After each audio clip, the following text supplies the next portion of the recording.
Hello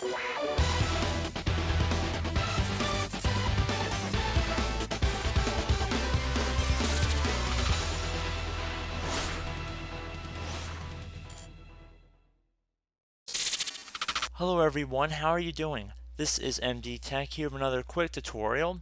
In today's video, I'm going to show you guys how to reset your Ethernet network adapter on your Windows 10 device. So hopefully this should be a fairly quick and straightforward tutorial. And without further ado, let's jump right into it. So I would recommend that you guys make sure you're running the latest and greatest version of Windows 10.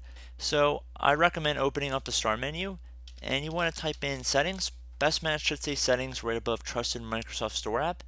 You want to open that up, and now you want to left click on Network and Internet, or at least the Network and Internet tab. And now you want to make sure underneath the status area on the left. And now in order to reset our Ethernet connection, you want to go down to where it says Network Reset right here.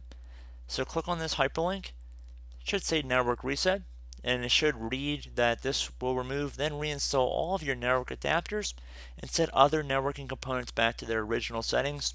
You might need to reinstall other networking software afterwards, such as VPN client software or virtual switches. Left click on this Reset Now button. It's going to prompt you, are you sure you want to reset your network settings? Left click on Yes. And now this will take a moment to run. And once you get this prompt that says you're about to be signed out, I'd recommend closing out of any open programs or applications you have on your computer, restart your device, and hopefully your problem has been resolved.